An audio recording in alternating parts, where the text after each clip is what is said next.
Baik Sobat Embaran Media, kembali lagi bersama Torang di Embaran Bercerita. Embaran Bercerita, medianya anak muda, informasi menjangkau Nusantara. Yo, Kali ini Tong kehadiran narasumber yang sangat istimewa bagi saya, bagi Embaran Media juga. Untuk itu kita langsung sapa saja Bapak Lurah Fak-Fak Utara. Assalamualaikum Waalaikumsalam Bapak Lurah. warahmatullahi wabarakatuh. Pak Jaju dan tim Embaran Bercerita di studio. Apa kabar Bapak Lurah? Alhamdulillah baik. Saya tunggu Bapak Lurah Bu. Saya kayak Respon dulu. gitu, Pak. Karena ini saya dalam kapasitas temannya Pak Jaju atau sebagai Pak Lurah ini yang Jalan dua tubuh toh. Oke, baik. Jadi kabar alhamdulillah Pak Jaju baik, luar biasa sehat. Pak Jaju juga sehat. Alhamdulillah sehat. Sehat, alhamdulillah. Nah, kabar ya hari ini sehat, cerah. Aktivitas hari ini Aktivitas lancar ya? Hari ini lancar. Pelayanan di masyarakat oke. Woi luar biasa. Masih muda tuh. 1 kali 24 jam lah begitu harus. Luar Mau biasa. Lewat WA boleh, lewat Instagram, Facebook juga boleh. Pokoknya di mana saja Boleh. boleh meluncur. Hari Minggu juga jadi. Susah, dapat lurah model begini. Oke baik, Pak Lurah. Mungkin kali ini podcast yang kedua kali, tapi Betul. kali ini mungkin topik yang berbeda. Podcast pertama terkait buku paradoks ya. Ya betul. Ya. Buku paradoks. Podcast kedua kali ini ketemu gali lebih dalam di latar belakang. Aduh. Sekalian dan dapat terobosan-terobosan yang mungkin viral di sosial media, Facebook, Instagram. Untuk itu mungkin untuk Sobat Embaran Bercerita bisa mengenal Pak Lurah lebih jauh, bisa memperkenalkan lebih lama. Perkenalkan ulang ini. Ya, tapi lebih lama. Kalau dengan podcast sebelumnya kan cepat, tapi ini saja. lebih lama. Ini lebih lama boleh. Silakan Pak Lurah. Terima kasih Pak Jaju. Terkait dengan inovasi-inovasi ya, yang mungkin sudah dilihat sama teman-teman, Pak Jaju juga pantau aktivitas Lurah Fak-Fak Utara di lapangan. Ya, memang seperti itulah cara kerja Lurah, gitu. Karena Lurah hari ini itu tidak dilayani, tapi melayani. Kita sebagai pelayan masyarakat tentu harus selalu hadir di tengah-tengah masyarakat. Ya. Baik dari segi pelayanannya di kantor maupun aktivitas kehidupan masyarakat di lingkungan. Misalnya, Pak Lurah kenapa urus pendidikan? Nah, Pak Lurah kenapa urus kesehatan? Pak Lurah kenapa urus sosial ekonomi? Pak Lurah kenapa urus orang sakit? Orang mau KTP dan sebagainya. Memang itu tugasnya Lurah. Ya. Tugasnya Lurah itu yang pertama dan yang paling dasar adalah mengurus manusia. Ya. Jadi tolong diterjemahkan, kalau mengurus manusia berarti baik dari dia lahir maupun dia meninggal itu semuanya kita hadir di situ. Nah, keterkaitan misalnya Pak, teman-teman ditanya, Pak Lurah kok kenapa beda dengan yang lain? Nah, gitu. Yang pertama karena saya ini masih muda, bukan Umur berapa? Umur berapa? saya ini umur 27 tahun. Terus kalau ditanya Pak Lurah kenapa kayak orang tua begitu, memang harus jadi orang tua ketika sudah diberikan jabatan, diberikan tanggung jawab, maka secara tidak langsung ada yang berbeda. Mulai dari cara berbicara, cara bergaul, cara bertegur sapa dengan baik teman maupun keluarga sudah mulai berbeda ya Pak. Jadi ya, kita terikat dengan jabatan karena pada prinsipnya kita yang dilantik, yang ditunjuk sebagai pimpinan di wilayah itu disumpah. Oleh karena itu memang harus bertanggung jawab ya, harus amanah. Betul. Teman-teman banyak yang bertanya seperti itu. Ya, jadi saya jawab di sini itu. Baik Pak Jaju. Ya, tadi mungkin sedikit punya kata pengantar tadi. Betul sekali. Ya, tapi ini saya mau gali lebih dalam ini terkait latar belakang. Baik. Pendidikan. Ya. Oke, baik. Terus sampai dengan karir birokrasi Oh ya. hari ini di umur yang 27 tahun. Silakan. Siap. Pak Lurah. Alhamdulillah saya dari sekolah ya. Ya. Saya jangan Sekolah. Pak. Beliau ini satu sekolah dulu, SDN Negeri 1 Wagom. Ya. SDN Negeri 1 Wagom. Setelah itu lulus 2010, terus lanjutkan ke SMP Negeri 1 Fafak. SMP Negeri 1 Fafak. Satu kelas. Satu kelas lagi. Ini kacau ini. 2010 2000 berapa? 14 kita lulus ya. 14. Terus SMA lagi, ketemu lagi. Kacau. Jadi kita ini sudah apa? Istilahnya kalau mengenalnya sudah sangat kenal ya, Jadi sudah melewati masa-masa SD, SMP, SMA, terus berlanjut sampai saat ini masa-masa bekerja atau nah itu dari pendidikan. S1 saya di Institut Pemerintahan Dalam Negeri. Setelah itu saya ke Institut Pemerintahan Dalam Negeri. Angkatan berapa tuh Mas? Saya angkatan 28. Berarti 2017. 2017 masuknya, lulusnya 2021, 4 tahun kita pendidikan. Nah, setelah itu saya 2021 saya balik ke Fak-Fak. Ya.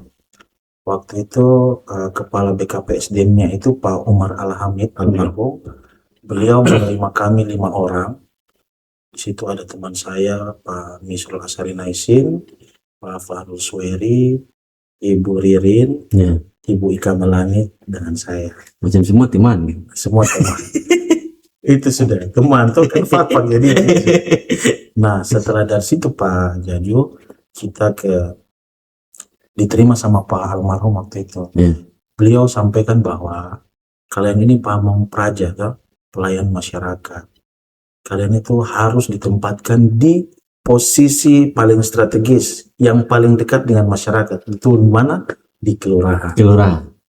Nah, ketika kita ditempatkan di kelurahan, disitulah kita belajar. Saya juga belajar pengalaman-pengalaman sampai saya jadi lurah karena itu juga pengalaman-pengalaman di lapangan. Jadi kelurahan hari ini tidak hanya mengurus hal-hal biasa, mengurus hal-hal yang sangat luas. Yang tadi di awal sampaikan bahwa berhubungan dengan manusia ya, Pak Jajo ya. Ya. Manusia. Misalnya bantuan, pokoknya semuanya diurus. Orang tombor mati Pak Jajo ya. Orang sakit, Semua harus urus. orang mau, pokoknya semua diurus. Nah, itulah. Karena sudah berurusan dengan manusia, maka pendekatannya juga harus beda. Rata-rata ini orang yang ditempatkan di kelurahan atau pernah bekerja di kelurahan maupun distrik, mereka itu siap tempur, fighter, karena sudah membaca emosional masyarakat, tahu betul bahwa menghadapi masyarakat si A dengan karakter yang seperti itu, si B dan si C yang karakternya seperti itu, mereka sudah paham, sudah bisa. Ketika misalnya ada konflik dan sebagainya itu sudah tidak kaku gitu. Nah, itu memang pengalaman-pengalaman yang penting yang harus didapatkan oleh pemimpin-pemimpin ke depannya, yang mau melayani masyarakat dengan lebih serius. Ya, tadi bilang kelurahan ya, awal mula start Betul sekali. birokrasi berarti kelurahan. Setelah lulus dari IPDN, Betul. di kelurahan mana? Kelurahan Wagom. Wagom. Nah, ini Wagom ada sempat singgung Pak mantan lurah dan sekarang jadi kepala distrik. Nah, Ada salah satu program ya. ya betul. Kelurahan. Gitu ya. Itu saya tahu yang gagas siapa. Coba bisa jelaskan lebih detail. Nah, yang gagas kelurahan itu waktu itu saya 2021 itu 2022 itu sama seperti teman-teman CPNS sekarang membuat laporan aktualisasi.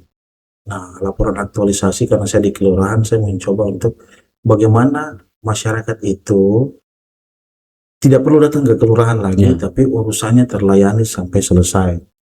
Kenapa demikian Pak Jaju? Yang pertama, karena biaya. Misalnya di Wagom ini kan luas, ada dari Tanjung, ada dari OJ, terus kasihan mama-mama ini, mereka mungkin mau bikin surat domisili usaha ya untuk kredit di bank. Kasihan mereka datang dengan harapan bisa urus suratnya sudah jadi, bawa ke bank belum tentu diterima bisa dulu ya karena dilihat dulu ke berkas-berkasnya dan yang bersangkutan kira-kira bisa tidak Nah, jadi meminimalisir biaya itu penting untuk masyarakat. Jadi aplikasinya itu kita buat, kita dorong supaya dijadikan istilahnya pelayanan di tingkat kelurahan. Cuma waktu itu belum jadi, Dan ya karena memang kita ini memang betul Pak Jaju ya, kita di Fakfak ini memang harus segala sesuatu yang bersifat inovasi itu bukan tidak boleh jadi ya, harus jadi tapi harus lebih giat lagi. Ya, Nah, lebih giat, betul. lebih giat lagi dengan tantangan serba digital saat ini, tak? Begitu Pak Jaju. Tapi memang sekarang harus sistem pelayanannya elektronik sih, saya rasa. Iya, harapan saya tuh sampai saya sudah jadi lurah, Berarti di Fakfak Utara juga akan ke sana, kan? akan ke sana. Tapi ya kembali lagi, saya harus merujuk pada aturan, toh. Terus lihat apakah masyarakat ini bisa menerima ini tidak. Ya, jangan sampai Iya, tidak jalan optimal lagi. tidak jalan optimal karena itu membuang biaya yang besar begitu.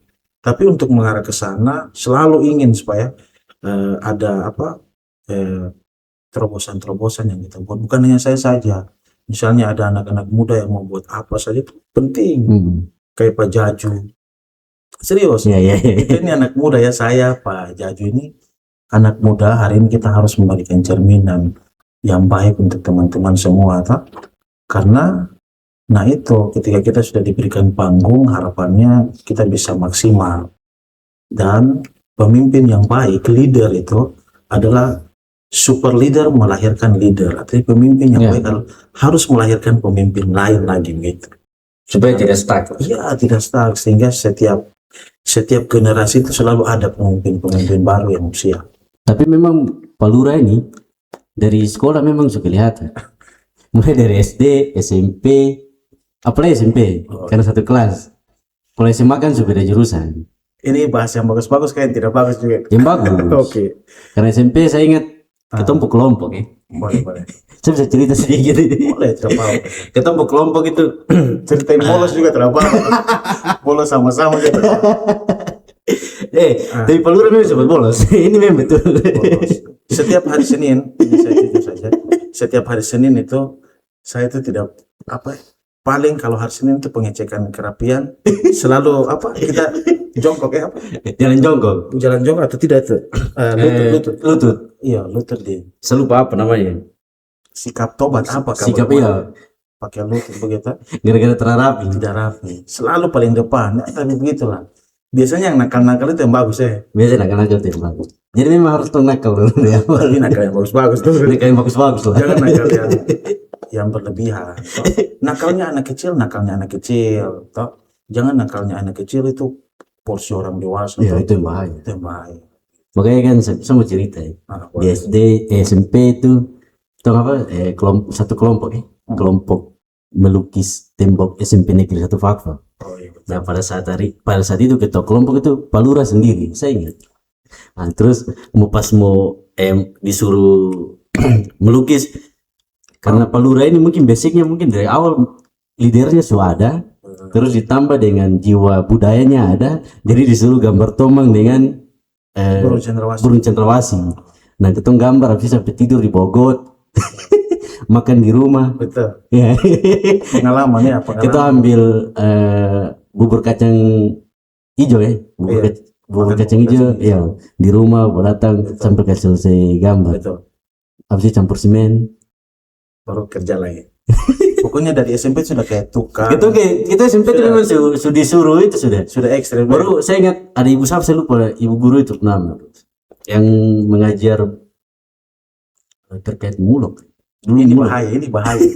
Ini ditonton orang terus lupa guru ini bahaya. Ibu siapa saya lupa ya. Kita disikat nanti. Pokoknya ibu itu cuma sekali mengajar kita orang, seingat saya. Nah, karena kita praktek disuruh campur semen tapi pakai takaran kayak campur gula.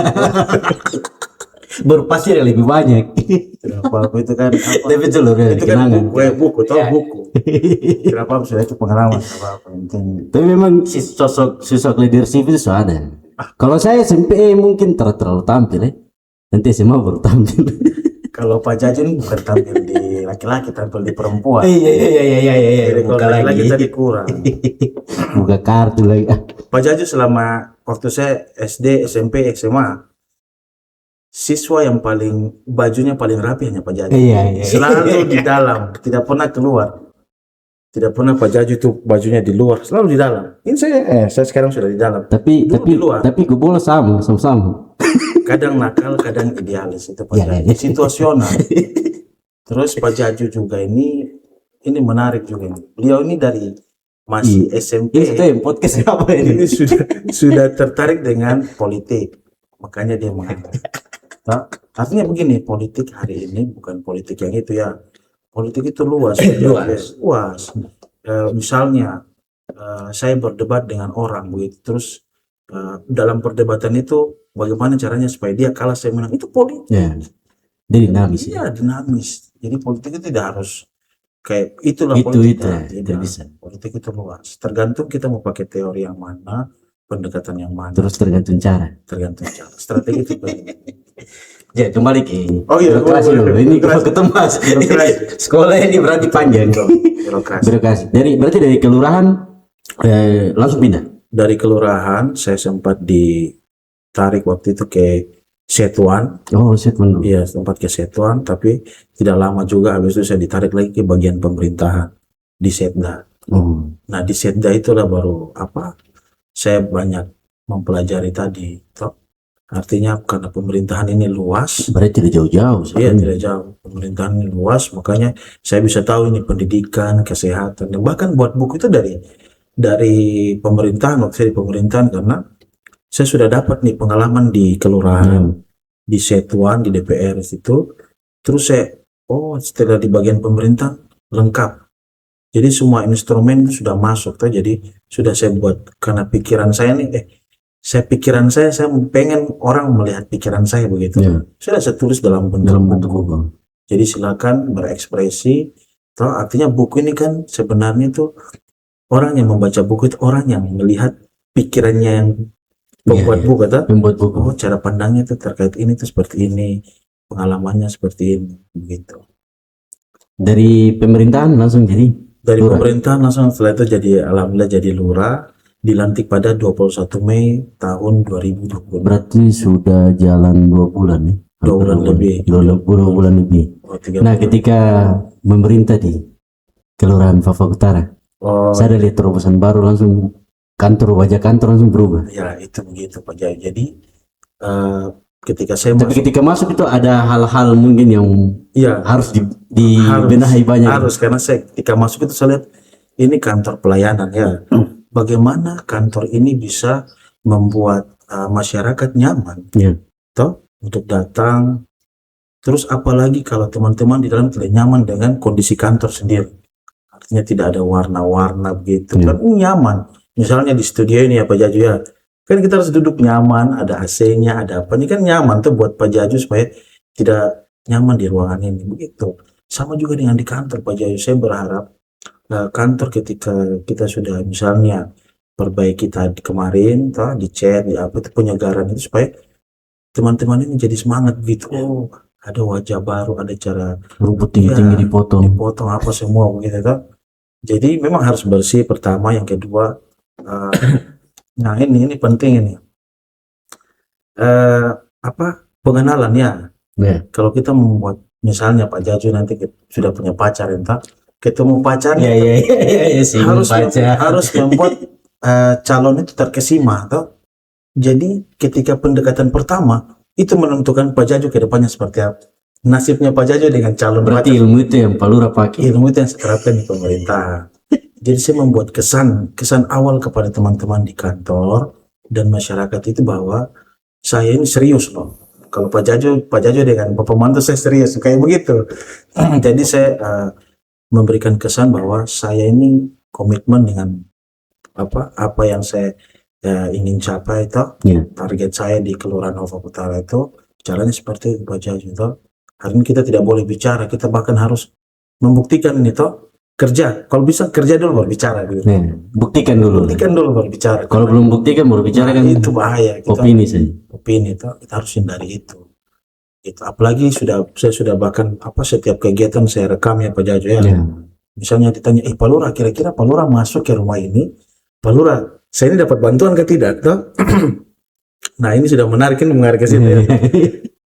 Saya ketika saya hadir di rumahnya ibu misalnya, masuk ke rumahnya ibu, rekam, foto, video. Artinya saya sudah memverifikasi langsung ya. Sudah Kondisi langsung. rumahnya ibu seperti apa. Jadi kalau ada data dari berupa data dari dokumen begitu, saya bisa bantah misalnya, tidak, saya sudah turun di ibunya secara langsung dan saya sudah mengetahui kondisinya secara real. Jadi ketika saya mengajukan bahwa tolong ini diperhatikan, maka itu sudah prioritas. Karena saya turun. Makanya verifikasi itu penting Pak Jaju. Ketika dari teman-teman, misalnya teman-teman BSPS ya, bantuan yang 1000 rumah itu ya, mereka datang, Pak Lurah, sudah kami saja yang jalan, jangan Pak Lurah lagi yang jalan toh. Saya bilang tidak, saya harus jalan. Kenapa? Saya harus pastikan ini masyarakat saya di Kelurahan Fufuk Utara itu yang dapat bantuan ini sudah sesuai belum? Iya, jangan sampai yang dapat bantuan Iya. belum sesuai. Bisa jadi yang dapat bantuan ini keliru misalnya datanya toh. Iya. Harusnya yang ini, tapi harusnya yang ini jadinya yang ini. Makanya ketika saya turun saya pastikan lagi begitu. Nah itu yang penting Pak Itu yang sekarang lagi sudah jalan. Itu yang sudah jalan. Jadi pada prinsipnya Pak Jajo, cara kerja saya ini bukan cara kerja yang baru. Teman-teman di Jawa, di kota-kota besar, itu sudah menggunakan cara ini sudah lama Pak Jajo. Cuma karena kita dengan kebiasaan kita bahwa lurah itu hanya di kantor, tidak di masyarakat. Maka ketika saya baru muncul begini sudah bilang, lurah ini terlalu apa begitu, terlalu apa, padahal tidak. Ini cara kerjanya lurah, kita hadir tengah-tengah masyarakat. Kita tidak boleh di atas meja, terus masuk kantor, pulang kantor, begitu saya tidak. Harus tahu, ketika dari dinas, misalnya dari PU, dari dinas sosial, dinas pendidikan, tanya, ada bantuan, nama-namanya masuk. Saya tidak kenal. Kalau saya setiap hari saya turun, saya kenal masyarakat saya bisa bilang, ini di wilayah saya. Ini salah. Misalnya, ini tidak. Ya. Misalnya di RT 12 misalnya, atas nama A, B, C. Oh ini tidak. Sepengetahuan saya di lapangan bahwa yang harusnya itu yang D ini dia yang masuk toh, yang ABC ini coba dikonfirmasi lagi toh, atau kita turun ke lapangan pastikan. Nah gitu. Dan Pak Jaju, setiap bantuan siapapun itu manusia yang hidup di dunia ini ketika mendapatkan bantuan rezeki selalu mau. Pak Jaju diberikan bantuan pasti mau kan? Pasti mau. Manusiawi. Nah itu masyarakat yang sudah mampu, tergolong mampu dan tidak mampu, ketika dihadapkan dengan bantuan semuanya mau. Nah tugasnya saya adalah memastikan bahwa yang berhak menerima harus menerima, yang tidak berhak ya belum. Artinya kita prioritaskan yang belum, yang berhak, begitu. Karena bantuan terbatas Pak Jaju. Hari ini bantuan itu tidak bisa turun setiap tahun dari 2015 sampai hari ini dia terus yang dapat bantuan, kan kasihan. Harus kasih Kenapa yang lain tuh? Yang lain juga pengen merasakan bantuan yang sama, maka ada limitnya. Jadi pada prinsipnya bantuan-bantuan dari negara itu kita tidak boleh salah artikan. Kita harus apa? Bantuan hanya stimulan. Hari ini dibantu, besok dibantu, lusa dibantu, ya sudah. Tiba-tiba tidak dibantu ya berarti dialihkan ke yang lain. Bukan berarti tidak begitu. Maka kita harus produktif, harus kerja, cari kerja, bikin apa kayak begitu Pak Jaji. Tidak bisa mengharapkan bantuan. Akhirnya nanti tidak mau usaha. Negara akan rugi karena setiap hari harus mengeluarkan uang untuk berikan bantuan. Orang yang tidak misalnya tidak bekerja, tidak produktif, artinya ya begitulah. Tapi ketika menjabat sebagai lurah ada tantangan besar ini. Tantangan terbesar saya sampai hari ini adalah waktu ya. Saya itu pengen setiap hari turun ke masyarakat. Tapi pembagian waktu saya dengan misalnya pekerjaan di kantor ini kan ada saja ya. Yang mengharuskan saya harus stay di kantor, tidak bisa turun ke lapangan. Nah kalau tantangan ini tidak banyak sebenarnya Pak Jaja. Karena kita berhubungan dengan manusia ya, ada banyak sekali karakter yang kita hadapi semua, tapi itu sudah biasa. Ketika teman-teman yang pernah bekerja di lapangan melayani masyarakat juga pasti merasakan hal yang sama, bahwa itu biasa saja. Misalnya hari ini dia marah, besok dia senang, itu biasa.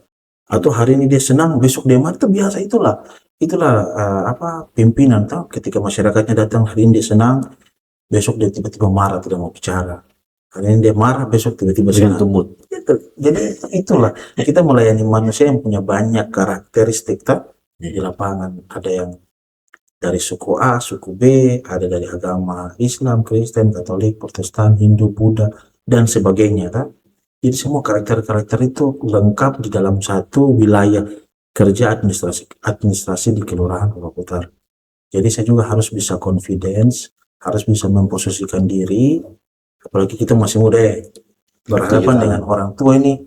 Waktu itu saya pelayanan di bawah Pak Babinsanya, Pak Suyanto, mau melaporkan ke Pak Dandim terkait dengan aktivitas, kita punya aktivitas positif, yaitu program Asria, Aman Sehat Rezeki Indah. Karena kita sudah kolaborasi enak, jadi dia mau laporkan ke pimpinan. Pak Lurah, minta maaf, umurnya berapa tahun? Terus saya bilang 27 tahun. Langsung semua kaget, yang ada semua kaget. Hah? Pak Lurah 27 tahun? Betul itu. Bukan 35, tidak, 27 tahun. Face muka saya. Tidak. Mereka bilang, Pak Lurah ini kenapa kayak cara bicaranya atau beda, terus pendekatannya beda. Kita kira Pak Lurah ini sudah, iya toh? Sudah 30-an. Sudah 30-an, karena sudah kayak bukan apa, umur 27 begitu kan. Saya bilang, iya, kan memang begitu toh. Yang tadi saya bilang kayak Pak Jaju di awal, ketika kita sudah dilantik, diberikan jabatan, sudah berubah. Sudah tanggung jawab. Cara kerja, cara bergaul, cara berbicara, toh itu semua sudah beda begitu Pak Jaju. Lagi setara pejabat. Nah itu sebenarnya bukan pejabat, kan pelayan. Pelayan pejabat sama saya. Jadi kayak begitu Pak Jaju. Jadi memang tuntutan itu nyata, saya rasakan bahwa pendekatan itu sudah mulai berbeda toh. Kehadirannya saya di tengah-tengah masyarakat itu sudah bukan saya yang dulu begitu toh. 3 bulan yang lalu tidak, sudah beda. Jadi itu yang harus kita dituntut untuk profesional. Saya ingin tahu, di umur 27 tahun sebagai lurah memimpin kelurahan Fakfak Utara, pasti ada staf yang senior di situ. Pasti. Bagaimana penyesuaiannya itu? Pasti. Nah itu yang, jadi awal-awal itu memang agak sedikit, karena saya juga waktu baru dilantik ya. Tapi ya itu, saya memposisikan diri begitu. Saya sampaikan, saya panggil semua teman-teman. Bahkan ada yang pangkatnya lebih tinggi dari saya begitu. Saya sudah pimpinnya. Jadi sebelum saya ke sana kan saya sering main ke sana, ada Pak Misrol di situ. Kita sering main apa semua. Bergaulnya biasa tuh, kayak panggil abang, panggil apa teman. Tapi tiba-tiba saya panggil mereka itu sudah panggil Pak. Misalnya Pak Misrol, meskipun teman, Pak Misrol, Pak Alvan, toh. Ini semua panggil Pak, yang tadinya abang atau saudara, teman, hanya berubah. Nah mereka juga ke saya berubah. Nah kenapa Pak Jaju? Karena itu profesional.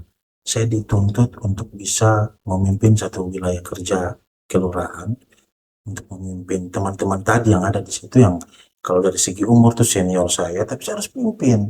Ini satu tanggung jawab yang luar biasa, yang tadi saya bilang di awal, saya memposisikan diri itu Pak Jaju. Jadi profesionalisme itu tinggi Pak Jaju.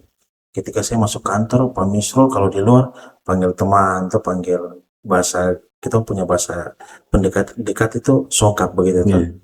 Tapi kalau di sana Pak Misrol, Pak Lurah, dia panggilnya Pak Lurah, karena begitu Pak Jaju. Semua berubah karena saya menjaga profesionalisme tadi. Yang kedua, masa saya panggil kok teman baru yang lain tuh, saya panggil ibu begitu. Dan memang itulah pekerjaan yang harus dilakukan oleh seorang lurah, dituntut untuk profesional. Itu baru memanggil saja, baru memanggil, menyapa, belum lagi kita memperintahkan lagi. Nah itu bagaimana? Nah, yang paling penting ya pasti saya bilang tolong toh. Bahasa tolong. Iya, bahasa tolong. Misalnya Pak Misrol, tolong toh. Tolong itu penting, tolong, dibantu toh, terima kasih. Terus apa itu penting Pak Jaju, itu reward. Kayak misalnya kalau kita minta tolong ke orang toh, minta tolong ambil air ya, atau ambil air, itu kan beda tuh. Ambil air ya. Kalau tolong ambil air ya. Tolong ambil air. Karena yang kita gerakan ini manusia. Yang kita gerakan ini manusia. Yang kita misalnya, yang saya gerakan pertama dia lebih senior dari saya dari segi umur. Yang kedua dia itu pemimpin rumah tangga. Dia itu imam di rumah tangga. Jadi kalau saya panggil dia, tolong ambil ini. Kasihan terus kita hargai. Pak ini tolong ambil ini. Dibandingkan tolong ambil ini. Iya toh. penghargaan itu penting, mau ke siapa saja begitu. Jangan karena misalnya dia pejabat terus dipanggil apa sopan apa toh, tapi kalau ini biasa-biasa saja dicoba, ya sudah nanti, padahal tidak begitu. Harus begitu. Dan saya juga melatih, saya punya diri supaya tidak kayak begitu. Kenapa Pak Jajo? Kebiasaan itu terbangun tidak satu hari toh. Kebiasaan itu tuh pola hidup yang berulang-ulang. Jadi misalnya saya tidak mau korupsi misalnya ya. Yeah. Saya itu tidak mau korupsi. Maka saya harus dari sekarang saya harus menjaga itu. Saya harus terbuka, saya harus adil. Itu kayak begitu. Kenapa? Karena kebiasaan. Misalnya saya menolak dalam pemberian dalam bentuk apapun, itu begitu Pak Jajo.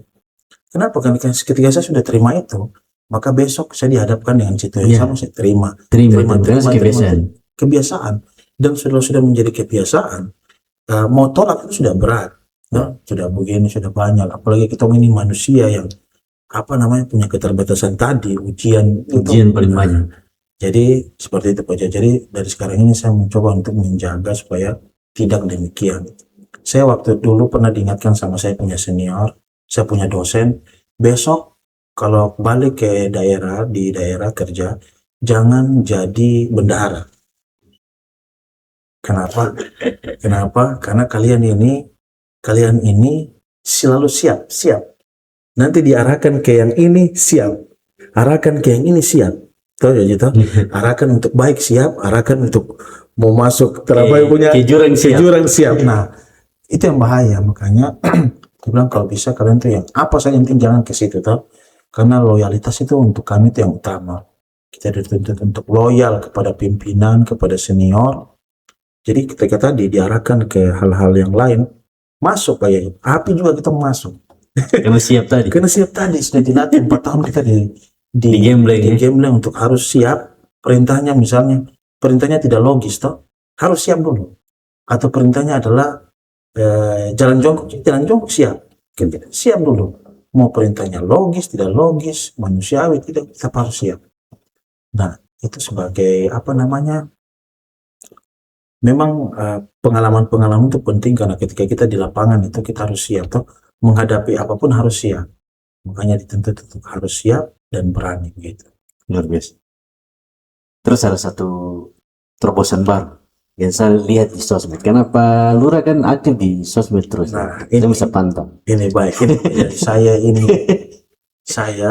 Ini yang harus saya buka di sini ya. Nah, buka saja. Ini buka bebas. Jadi mau dari asam bisa jadi. Yang kenal saya itu, misalnya saya istri saya terus keluarga saya tahu saya itu tidak terlalu suka bergaul. Saya itu pilih-pilih teman.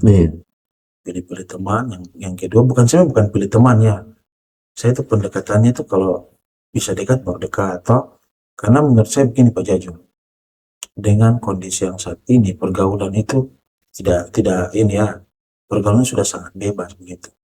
Nah tadi kembali lagi ke yang itu, sosmed, kenapa saya bisa terlalu aktif begitu, bahkan sebelumnya tidak terlalu aktif di kamera di mana. Nah itu tuntutan tadi Pak. Tapi memang sekarang semua harus merujuk ke situ. Iya, merujuk. Biar bisa penilaian kinerjanya itu dari situ. Iya, betul sekali Pak Jajo. Jadi itu namanya personal branding ya. Iya. Artinya saya bukan ini, tapi betul-betul saya menampilkan pekerjaan saya. Bukan saya, tapi pekerjaan saya. Misalnya hari ini saya turun ke rumah A, turun ke masyarakat kerja bakti. Saya melaporkan itu, aktivitas saya kerja bakti. Terus aktivitas saya berkunjung ke rumah warga, berkunjung ke tempat ibadah, berkunjung iya. Artinya itu bukan untuk apa, tidak, tapi itu untuk apa.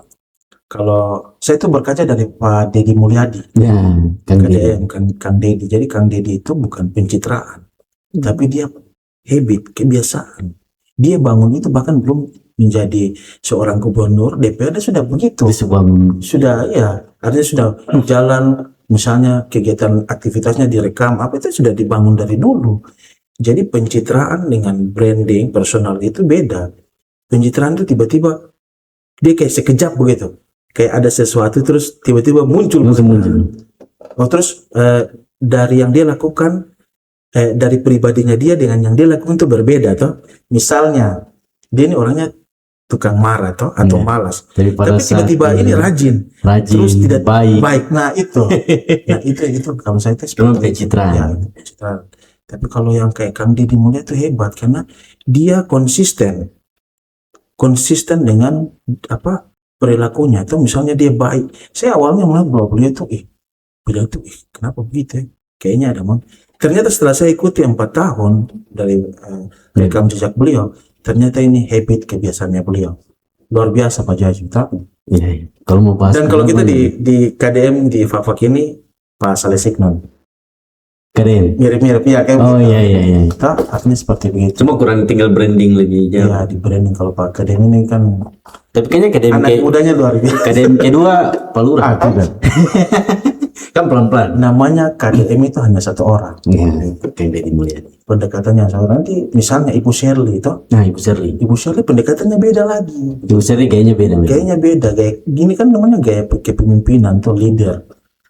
Pendekatannya ke masyarakat beda, Ibu Kang Deddy beda, Ibu Shirley beda gitu. Nah, ini masih soal sosmed.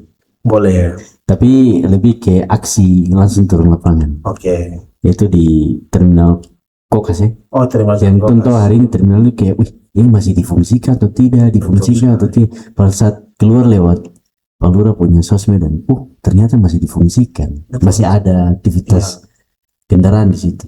Nah itu kenapa bisa setelah dilantik langsung bikin aksi itu? Itu kenapa? Ya itu karena pertama Pak Jaju, itu merupakan aset penting pemerintah daerah yang menjadi transportasi darat yang menghubungkan wilayah distrik-distrik jauh dengan pemerintah Kabupaten Fafung.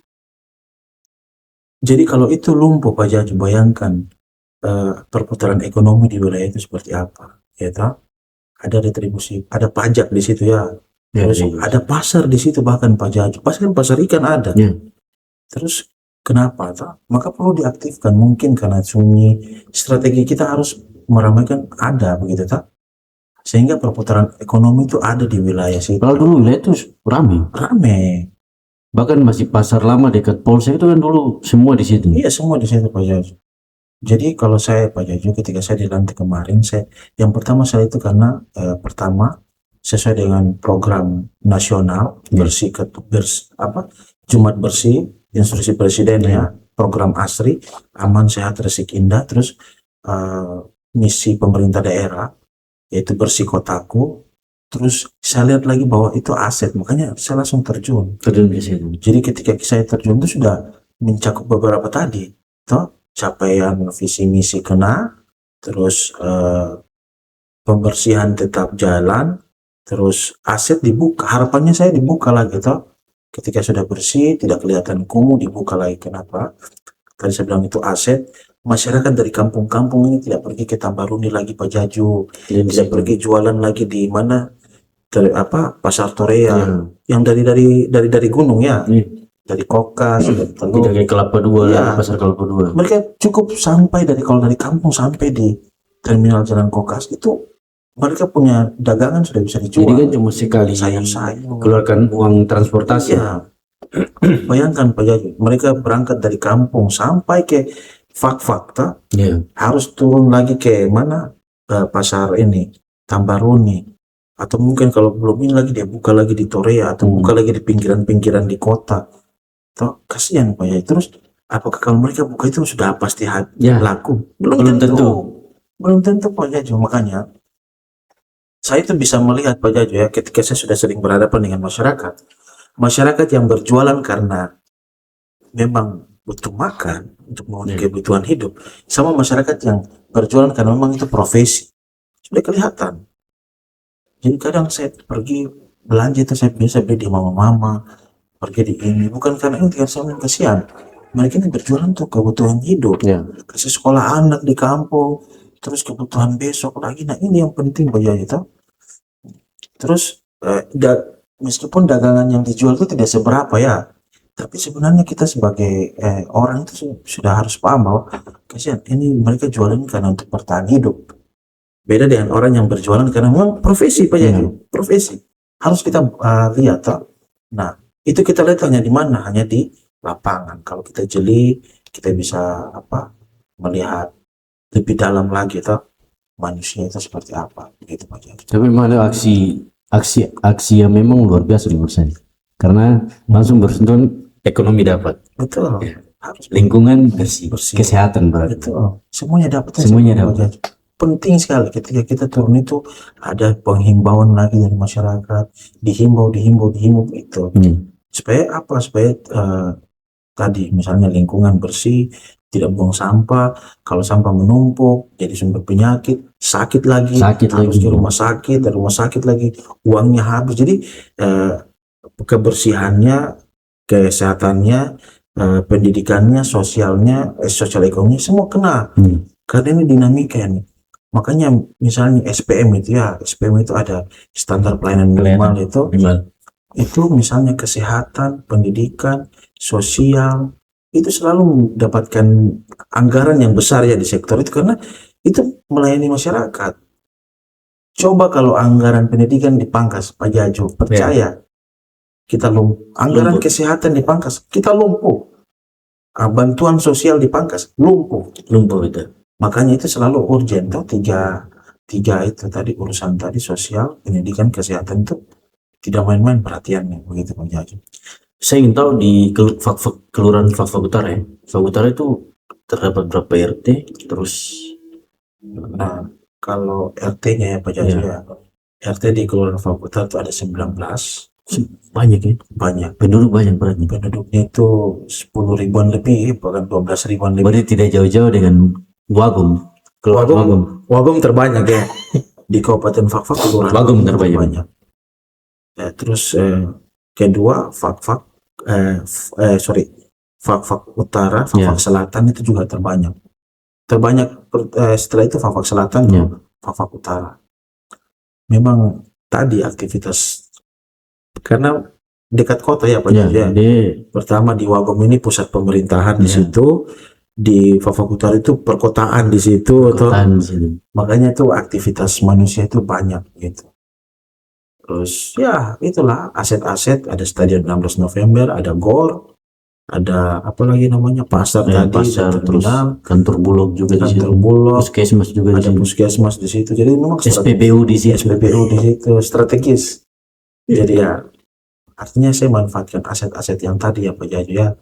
Sehingga aset-aset tadi itu harus baik, bahkan lebih baik lagi dan kehadiran lurah itu harus memperhatikan masyarakat begitu, karena itu tugasnya saya begitu Pak Jaji. Luar biasa Pak Lurah. Ini bicara kelurahan berarti bicara terlepas dari 32 program pemerintahan sekarang, yaitu yang pertama yang saya baca dari 32 program itu ada satu program Kelurahan Harmonis. Betul. Nah, di Fak-Fak Utara bagaimana? Nah, ini kita bahas programnya satu persatu ya. Jadi, nah ini yang penting juga saya harus sampaikan ke kita semua Pak Jaji ya, untuk Pak Jaji juga, bahwa kelurahan tadi itu yang di awal sampaikan mengurus hal-hal luas, mengurus manusia.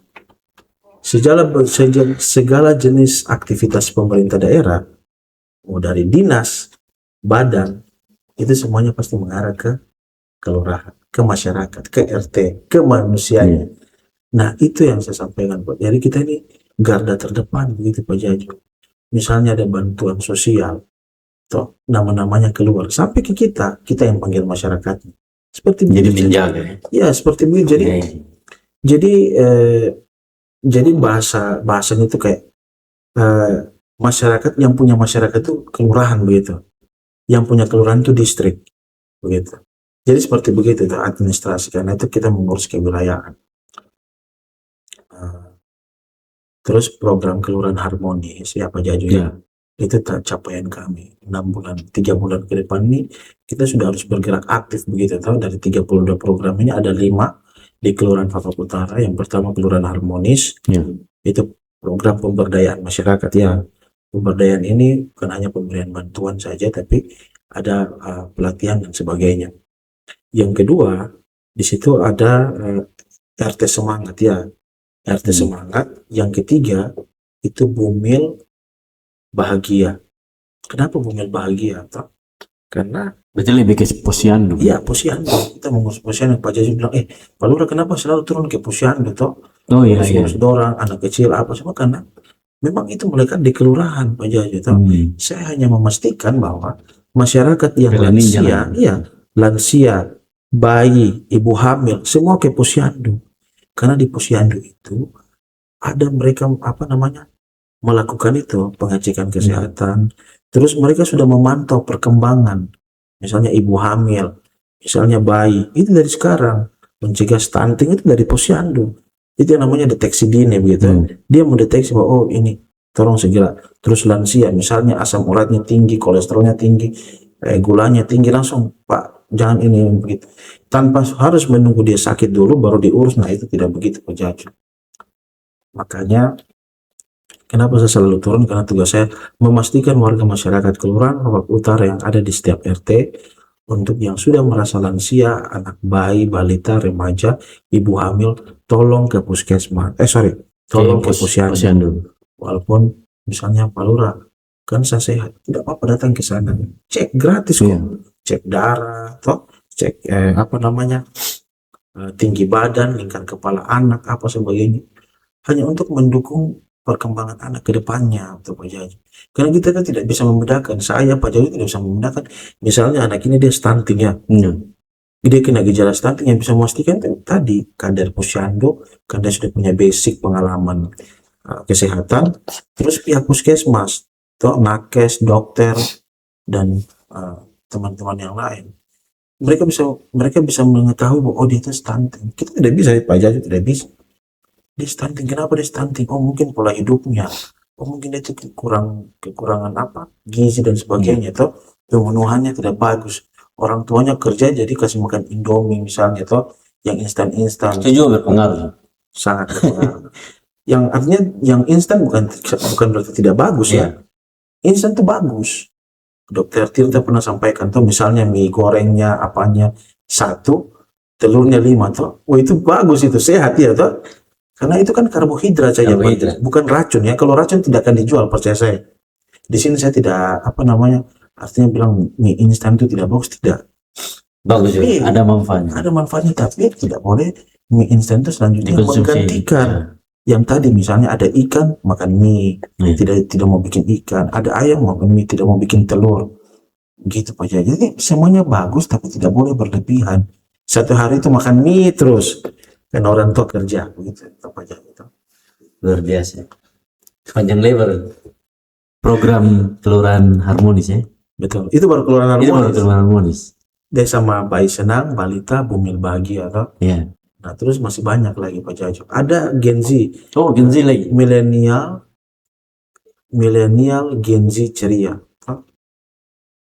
Itu penting Pak Jajo. Kenapa? Itu ada situ ada pelatihan, pengembangan skill dan sebagainya. Jadi semua awal mula gerakan program itu memang di kelurahan sih. Iya, memang karena semua. Jadi dari dasar, dari bawah baru bisa bergerak. Betul. Nanti secara teknis OPD ini yang hanya mendukung, mensupport. Memang harus begitu. Pak Jajo bagus, Pak Jajo sudah tanggap. Tapi memang kalau mau bicara birokrasi, ini bukan kita bicara politik, tapi birokrasi pemerintahan. Ya, salah satu program pemerintahan dia mau jalan, itu tergantung OPD-nya. Kalau saya, ini pandangan saya, tergantung OPD. Terus, selain OPD ini kan pasti ada kelurahan, ada distrik. Nah, distrik dan kelurahan ini bukan pengelolaan anggaran paling besar. Itu bisa tahu ya, Polder. Ini bisa bongkar-bongkar ya tidak? Anggaran. Selama Pak Jajo yang sampaikan aman. Karena anggaran kelurahan masih melekat ke distrik. Betul. Sampai sekarang, betul. Ya, betul. Ya. OPD ini yang harus melihat sampai ke bawah. Jadi kayak misalnya program ini, oh iya harus dong pakai kelurahan ini. Jadi disupport masuk ke situ, sama-sama jalan. Tapi kalau tidak, mau jalan sendiri, akhirnya nanti bisa. Tidak tepat sasaran. Karena yang punya wilayah dan punya penduduk itu kelurahan sama distrik. Betul, ini kayaknya Pak Rasid aja yang sampaikan tuh. Tidak. Oh betul. Tapi keren. Yang Pak Jajo sampaikan. Saya pernah podcast sama Pak Rasid. Tidak ada yang salah. Betul sekali. Pak Distrik juga. Pak Distrik kan kita podcast kayak begini lagi. Kalau bisa nonton di podcast kemarin. Boleh. Itu memang Pak Distrik ada sampaikan gitu. Saya juga sampaikan hal yang sama. Betul. Dan memang betul. Pak Jajo tadi sampaikan itu betul dan tidak ada yang salah sedikit pun. Semuanya betul. Jadi memang kita kita hari ini anggarannya terbatas. Iya. Terus ketika saya sering turun ke lapangan tuh memperlihatkan bahwa ini loh pekerjaannya lurah ini.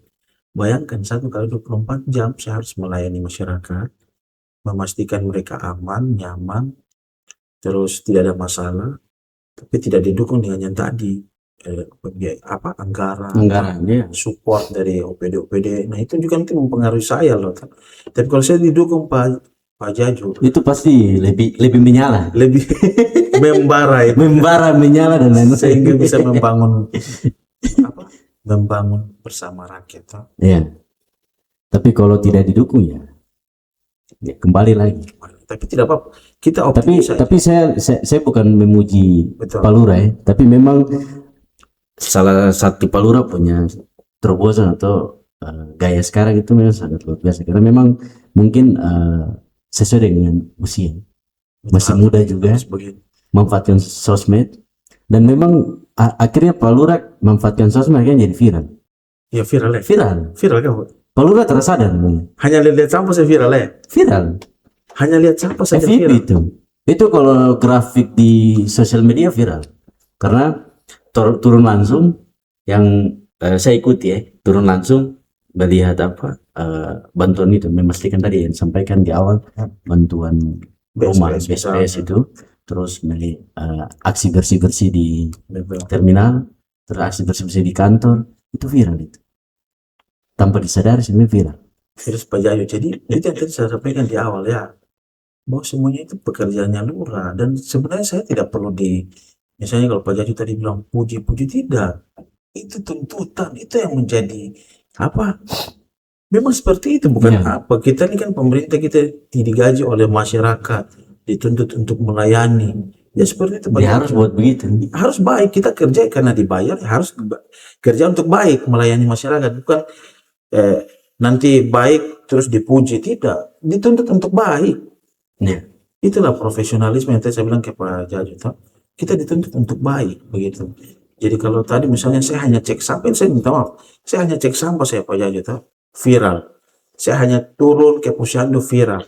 Saya hanya ini ke posyandu viral. Saya dalam hati begitu ya, padahal teman-teman saya di luar yang jadi lurah Pak Jaju, mereka itu lebih gila, turun ke got, pokoknya sudah mandi, pokoknya semua. Belum bikin yang itu. Saya belum bikin yang begitu, tapi ya itulah Pak Jaju, artinya apa? Ketika kita pengen masyarakat buang sampah pada tempatnya, yang pertama adalah kita juga harus buang sampah pada tempat. Yang kedua, kita harus menyediakan tempat sampah. Kita pengen mereka buang sampah, tapi tempat sampahnya rusak. Ini menarik sebetulnya. Pak Lurah bahas. Ini yang di Fafak Utara. Oh iya. Ini tempat Fafak Utara. Sama saja, pokoknya sampah ini Pak Jaju.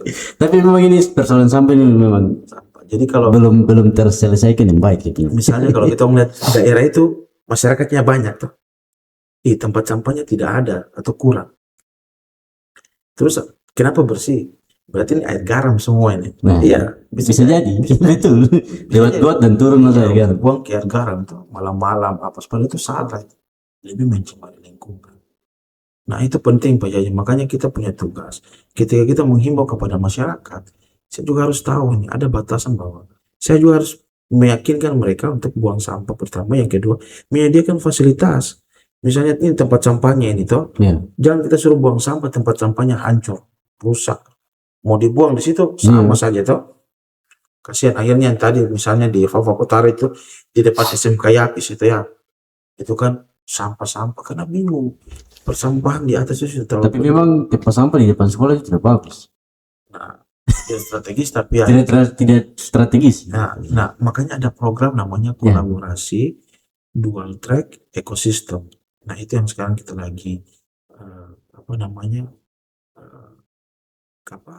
godok supaya program ini jadi, supaya masyarakat itu, masyarakat itu sampah dari rumahnya itu sudah terpilah, misalnya sampah plastik, sampah kaca, sampah sisa makanan ya itu terpisah begitu. Jangan, biasanya kan selama ini kan satu toh, jadi kantong plastik itu langsung semua begini kerat, dari satu langsung buang. Daripada capek berpikir dan sebagainya kan, mereka bilang sudah buang. Tapi Kasihan. Hari ini Pak Jajo, pertama, tempat sampah di atas TPA itu sudah tidak mampu lagi. Ya, tidak mampu menampung satu Tidak fak-fak mampu ini. menampung lagi. Dan yang kedua, kita sudah ditegur karena sudah mencemari lingkungan. Ya. Bayangkan itu Pak Jajo. Yang ketiga, kalau kita setiap tahun polanya seperti begitu, maka ini sudah tidak bersih lagi kita punya kota ini toh. Masyarakat semua sudah masa bodoh, buang di sini, saya di pinggir sini, di pinggir sini, di pinggir sini. Kalau bicara di Papua Utara begitu, Bagong lebih rusak.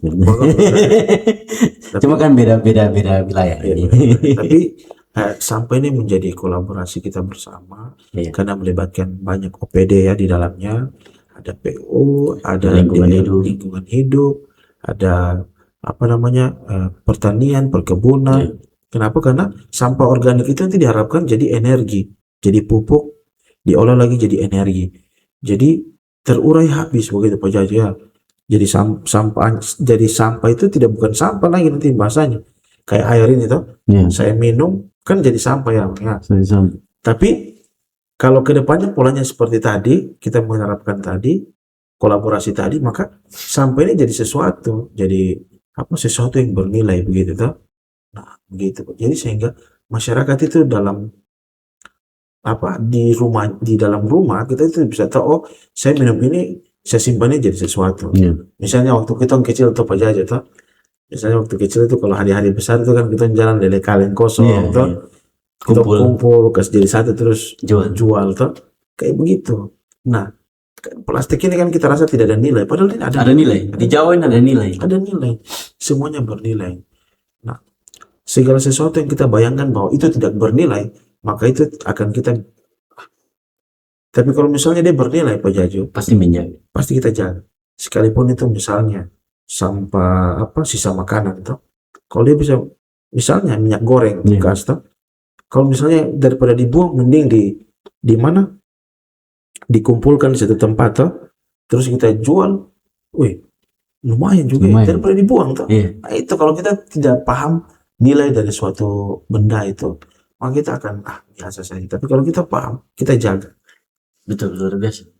Kalau bahas sampah ini memang tidak habis-habis. Tidak habis-habis.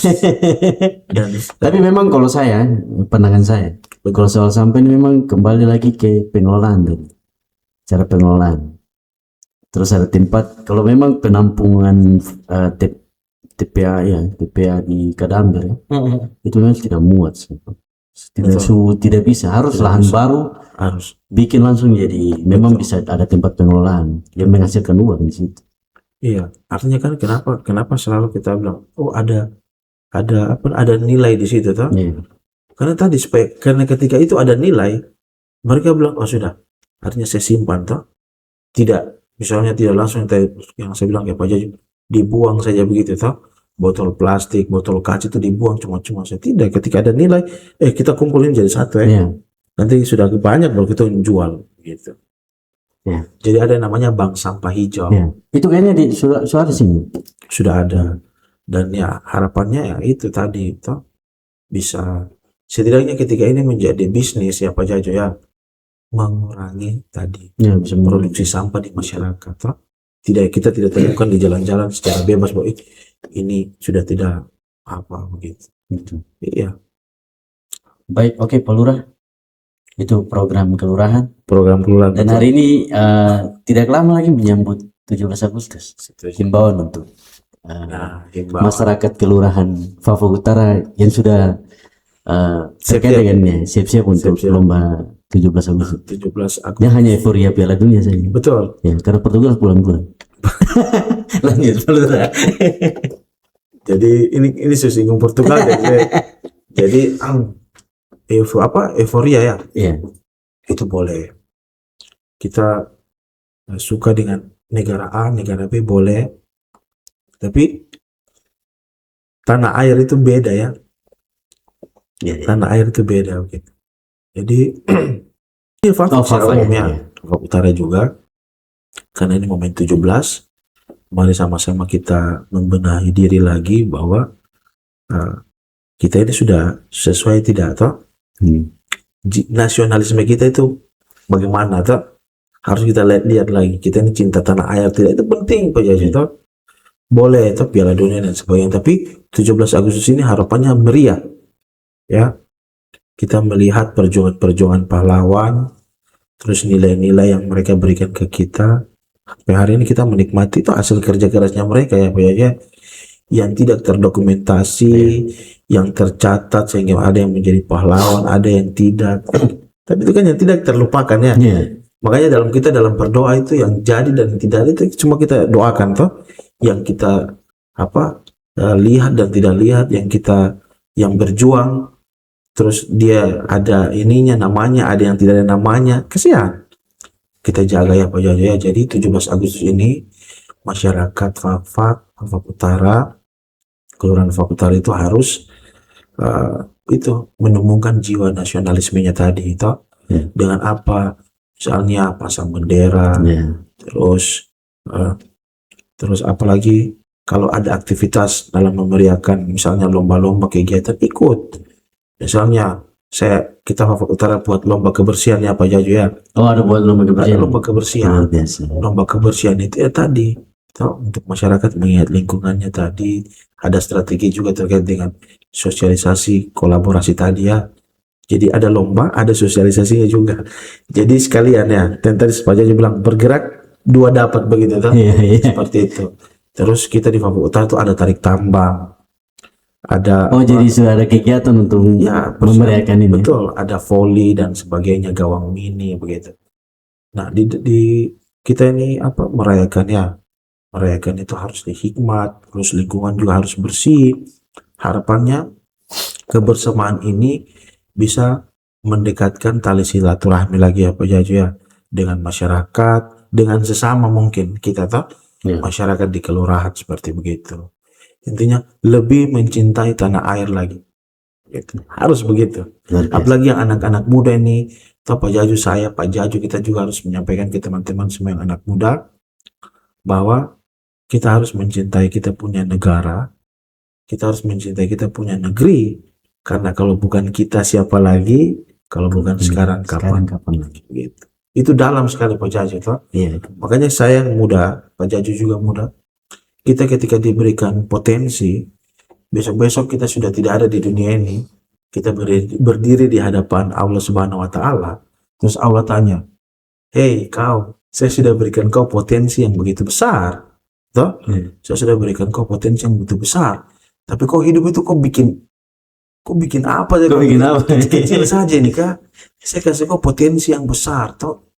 Kepintaran, kecerdasan, kesehatan, ilmu, rezeki, kau punya pergerakan dipermudah, tapi kau tidak manfaatkan itu.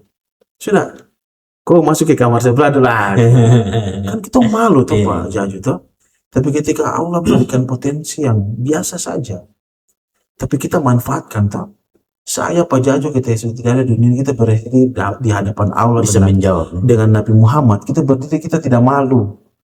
Kenapa? Karena di waktu kita masih muda, toh kita sudah memaksimalkan tadi toh potensi yang Allah Subhanahu wa Ta'ala berikan kayak gini. Kita tidak malu, kita bangga, tidak tunduk-tunduk, berdiri dengan gagah bahwa Allah, Kau telah memberikan saya potensi yang ada, saya maksimalkan dengan sebaik-baiknya gitu. Itu loh Pak, luar biasa. Harus kayak begitu. Kerennya itu di situ. Keren. Makanya kita ketika hidup ini hanya sekali Pak, tolong maksimalkan. Yang muda-muda itu lo maksimal, berikan sesuatu yang lebih. Kalau menghadapi sesuatu yang sulit toh, kalau kita terjebak di situasi yang sulit toh, tolong toh tunjukkan kegagahan. Kalau lagi sulit ini toh, tunjukkan kau punya kegagahan. Itu hebat. Apalagi laki-laki tuh harus begitu. Ini pesan. Padahal belum masuk ke pesan anak muda, tapi pesan ini.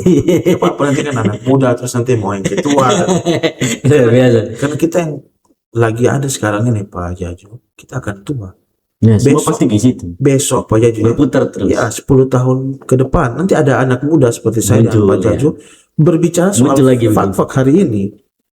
Jadi saya waktu itu pernah di depan ibu PKK, saya bilang begini, Ibu, apa yang terjadi di masa depan merupakan konsep berpikir kita saat ini. Artinya apa? Saya dengan ibu, saya dengan Pak Jajo yang hari ini duduk, ini merupakan proses dari 10 tahun yang lalu, 20 tahun yang lalu, yang hari ini toh. Nah, untuk kita mau bertanya soal masa depan seperti apa, maka hari ini kita bisa mengetahui kondisi masa depan seperti apa. Kita bisa mengetahuinya dari sekarang. Seperti yang kita melihat tentang apa yang akan kita buat, itu sudah. Makanya tidak boleh biasa-biasa saja, Pak Jaja. Harus luar biasa. Ketika kita mendapatkan potensi, maksimalkan. Begitu. Hantam. Hantam. Gas. Baik. Gas tagai. Pak Lurah, ada 2 pertanyaan terakhir. Boleh. Apa target terbesar yang ingin dicapai untuk Fafak Utara Oh, target terbesar. dalam 5 tahun ke depan? Bicara di program 5 tahun ke depan. Oke. Yang pertama ya Pak Jaja, ketika saya dilantik 21 Mei 2026 itu, maka pada hari itu juga saya menargetkan visi misi ya Fak-Fak Membara itu minimal 5 harus selesai. 1 tahun. Bahkan 6 bulan target saya harus selesai. Kenapa? Karena saya melihat bahwa program ini pertama berhubungan dengan masyarakat.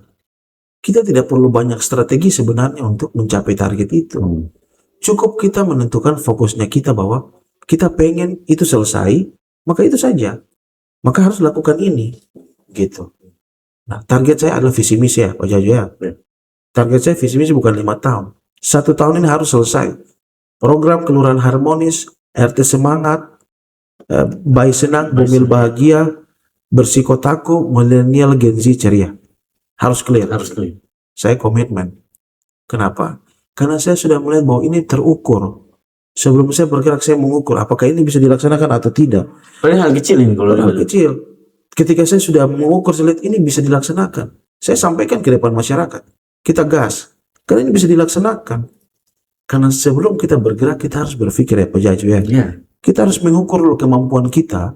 Bisa atau tidak. Tapi kalau yang ini bisa, kenapa tidak? Gas. Itu begitu. Jadi harus tetap gas. Harus begitu, harus gas. Optimis. Mau hujan badai, gas terus. Gas. Tembus. Yang terakhir, masih ada? Pas. Pas. Yang terakhir, boleh. Pak Lurah, pesan untuk masyarakat Fafak Utara dan juga untuk masyarakat Fafak. Secara umum. Pesan saya untuk generasi di Kabupaten Fak-Fak, anak-anak muda, mari kita bersatu untuk bangun negeri ini. Ya, yang sudah ada, terima kasih yang sudah berkontribusi baik, terima kasih yang belum, mari sama-sama toh. Ada saya, ada Pak Jaju juga, siap ya. Kalau kita ditanya misalnya ada wadahnya, tidak ada.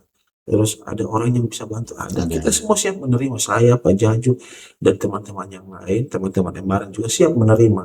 Anak-anak muda, mari silakan toh. Yang peduli dengan negeri ini, yang bukan hanya hari ini, tapi 10 tahun, 20 tahun ke depan, itu sudah yang tadi saya sampaikan.